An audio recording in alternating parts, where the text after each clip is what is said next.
doesn't mean you have to be like, like a crazy crusader and like just go against the grain for the sake of going against the grain. But if you have a gut feeling about something being right that's going to benefit, the brand or a bunch of people as a whole, and it's risky, listen, man, you just got to just do it. Just bite down on your mouthpiece and just get to work. So, that's what we're going to do. I think for a lot of my professional career, very concerned with people liking me. And, it hurts to ever get a feeling that people don't like you. Like, even to this day, I don't like knowing that when I make a decision, that there's going to be some people that don't like me because of it. I don't like it. It makes me feel like pretty crappy.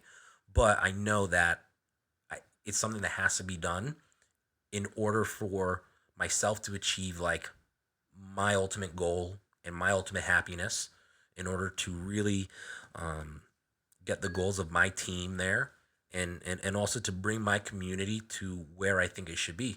I want people living to 90 to 100 years old, you know, just being functional and being able to wipe their own ass, and being able to play with their grandkids. The last 10 years of your life doesn't have to suck. Quality of life. Yeah. And, you know, maybe this all stems from like my like death anxiety. you know I think like a lot of people, I think everyone has some death anxiety, but a lot of us just like really just ignore it until like the day that we can't, which is why people continue. Legends never die. That's true. Word to Benny the Jet Rodriguez. Heroes get remembered. But I'm happy that you mentioned that as far as quality of life. I feel like you always put emphasis on that, and I find it very interesting because I mean now you're a father of two, right? And you want to be around to experience the things that your daughters are going to go through, right? Hmm. Proms, sweet 16s and things of that No nature. boys though. Not around Uncle Cam, at least. Get out the guns. it's it's just it's very interesting just because I always I really enjoy when we meet and we do these podcasts because I always take something away from these episodes. And the one thing that's always remained constant is you always speak about uh, longevity, and not only from a business standpoint, just from life in itself. You always talk about because I know we constantly get into conversations about when people hit this age where they feel like they're not supposed to be fit anymore or they can't be fit because they're It's using old as an excuse, like so your age is an excuse. Hmm. I watched my dad do 10 wide grip pull-ups and he's 66. I was like, holy shit. I said, so that could be me, 30 something years from now. You know what I mean? It's like my dad is still 66. He's 66 and he's still kicking ass. I would hope that I can still do that. and that should be typical.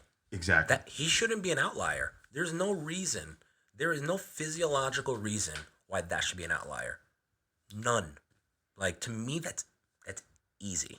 That should be attainable for 99% of the population, if not more than 99%.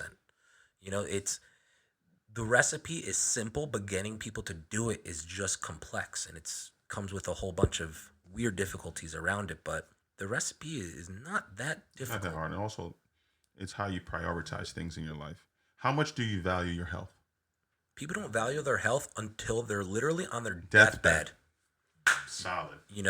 They don't, and people take it for granted, and it goes back to like the death anxiety. I think people don't want to think about the inevitable so bad that they would rather do things that make them feel good in the moment, and they don't invest in the long term, which is their health. Your health, yeah. To me, you don't have true wealth without good health, because who cares if you have all the money in the world if you're just a fat mess, Hmm. and you go, you're out of breath from like walking to your boat.